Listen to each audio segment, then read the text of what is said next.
ఓం నమో వెంకటేశాయ జై చిన్నమస్త హాయ్ అండి welcome to my YouTube channel కర్మ విపర్యాసక్. సో మనమున్నాము ధూమావతి దగ్గర అనమాట. ఈ ధూమావతి దేవత దశమహావిద్యల్లో మనకు ఒక ప్రత్యేకమైన పాత్ర ఉన్న దేవత అన్నమాట. ఈ ధూమావతి దేవిని ఆరాధించాలి అంటే ఎవరైనా కానీ రోగగ్రస్తులు లేదా దీర్ఘకాలిక రోగాలు ఉన్నవాళ్ళు, అసలు ఆ రోగం అనేది ఎట్లుంటుందంటేనండి స్కానింగ్లో ఏమీ లేదంటారు, కానీ నిజంగా ఆ జాతకులు సఫర్ అవుతూ ఉంటారు. ఇలాంటి వారికి ఈ ధూమావతి దేవత ఆరాధన ద్వారా అత్యంత మంచి ఫలితాలు వస్తాయండి. అంతేకాకుండా ఈ ధూమావతి మనకు నవగ్రహాల్లో కేతుగ్రహానికి అధిష్టాన దేవత అన్నమాట. ధూమావతి దేవతకు తంత్ర మార్గంలో వామాచార విధానంలో మనము ఆరాధన చేయడం ద్వారా, అటువంటి పూజలు చేయడం ద్వారా సాత్వికత్వం కంటే మించిన ఫలితాలు మనకు తంత్ర మరియు వామ మార్గాల్లో వస్తాయండి. ఈ ధూమావతి దేవత ఒక ప్రచండ శక్తి అన్నమాట. చూడండి, ఎప్పుడైనా ప్రపంచంలో విపరీతమైన ఈ డిసీజెస్ అనేవి స్ప్రెడ్ అవుతూ ఉంటాయి. చూడండి, మనము అంతెందుకండి భారతదేశంలో పరిశీలన చేస్తే 1800 సంవత్సరంలో కూడా ప్లేగు వ్యాధి ఇలాంటి భయంకరమైన వ్యాధులు ఎన్నో ప్రబలంగా ఉన్నాయి. మరి ఎప్పుడైనా కానీ ఒక వ్యాధి స్ప్రెడ్ అవుతోంది అంటే దానికి కేతుగ్రహం అత్యంత కీలకమన్నమాట. అటువంటి కేతుగ్రహాన్ని అధిష్టానంగా ఉంటూ ఇటువంటి కేతుగ్రహ ఎఫెక్ట్స్నన్నీ తగ్గించే దేవతే ఈ ధూమావతి దేవత. ధూమావతి దేవత ఆరాధన ద్వారా మనకు దీర్ఘకాలికంగా ఉన్న మొండి రోగాలు కూడాను తొలగించబడతాయి. అంతేకాకుండా చాలామంది చూడండి రాహుకేతు శాంతి చేస్తూ ఉంటారు.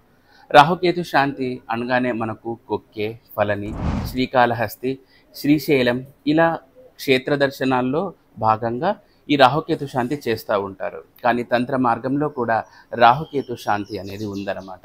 రాహుకేతు శాంతికి కేతుగ్రహానికి అధిష్టాన దేవత అయిన ధూమావతి మరియు రాహుగ్రహానికి అధిష్టాన దేవత అయిన చిన్నమస్త దేవతకు కలిపిన ఈ జంట పూజ ద్వారా, అంటే ఇందులో కూడా తంత్ర మరియు వామ విధానాన్ని అవలంబించవచ్చు. వీటి ద్వారా అత్యంత అంటే ఎంతటి మొండి జాతకంలో ఉన్న ఆ గ్రహ దశను కానీ లేదంటే ఆ బ్యాడ్ ఎఫెక్ట్స్ను కానీ మనము తొలగించుకోవచ్చు. సో కాబట్టి మీరు కూడా ఈ దేవతను ఆరాధించండి. మీ జాతకంలో ఉన్న సర్వ దరిద్రాలని కూడా తొలగించుకోవచ్చు. దరిద్రాలతో పాటు మీకు ఎన్నో రకాలైన అష్టసిద్ధులు కూడా ఈ ధూమావతి దేవత ఆరాధన ద్వారా మీకు కలుగుతాయండి. ఇక్కడ ఉన్న ఈ ధూమావతి దేవతే కాదండి, ఈ నీలాచల పర్వతాల్లో ఉన్న దశమహావిద్యల్లో కూడాను ఒక ప్రత్యేకత ఉంది. ఏంటంటే ఇవన్నీ కూడాను యోని పీఠాలు అన్నమాట. ఇక్కడ అమ్మవారి మూర్తి స్వరూపాలు అనేవి ఉండవు. ఇక్కడ యోని పీఠాలు ఉంటాయండి. మనకి ఇక్కడ వరకే పర్మిషన్ ఉంది, లోపలికి వెళ్ళడానికి మనకు పర్మిషన్ లేదండి.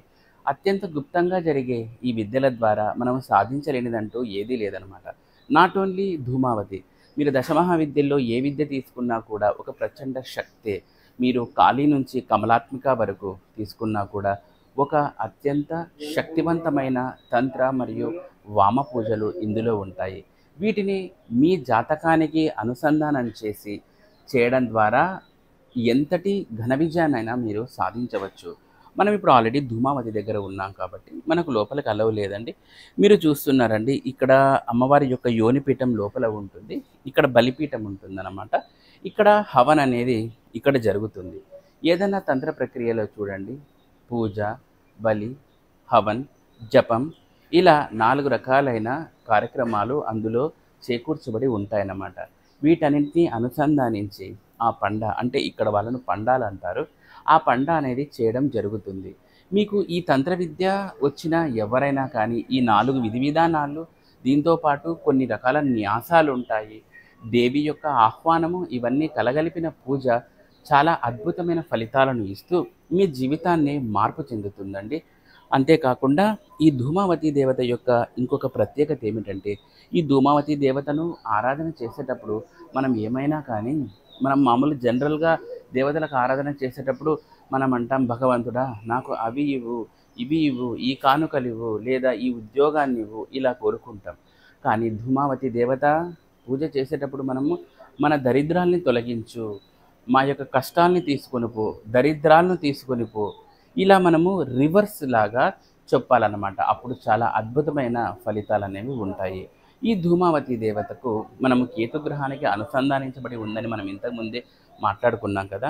ఈ ధూమావతి దేవతను ఆరాధన చేసేటప్పుడు మీరు తెల్లటి వస్త్రం కానీ లేదంటే యాష్ కలర్ మనకు సిమెంట్ కలర్ ఉంటుంది కదా, ఆ కలర్ వస్త్రం కానీ ఎరుపు వస్త్రం కానీ ధరించవచ్చు. ఇక్కడ కామాఖ్యలో ఏంటంటే ఏ దేవతకైనా కూడాను ఎరుపు వస్త్రమే ధరిస్తారు. అదే బొగలాముఖి విషయానికి వస్తే పసుపు వర్ణము వస్త్రాలు ధరించి పూజ చేస్తూ ఉంటారనమాట.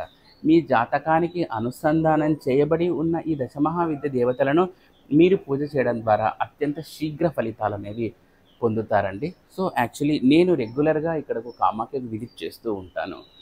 ఒక్కొక్కసారి నెలలో 2 సార్లు కూడా రావాల్సి వస్తుంది. ఎందుకంటే చూడండి, మా క్లయింట్స్ యొక్క పూజల కోసము నేను ఇక్కడికి రావాల్సి వస్తుందన్నమాట. సో ఆ కామాఖ్యాదేవి దయ, ఈ ధూమావతి దేవి దశమహావిద్యల దయ నా క్లయింట్స్కు, నా మీద అందరికీ ఉండాలని కోరుకుంటున్నాను. జై మా కామాఖ్య, జై మా ధూమావతి.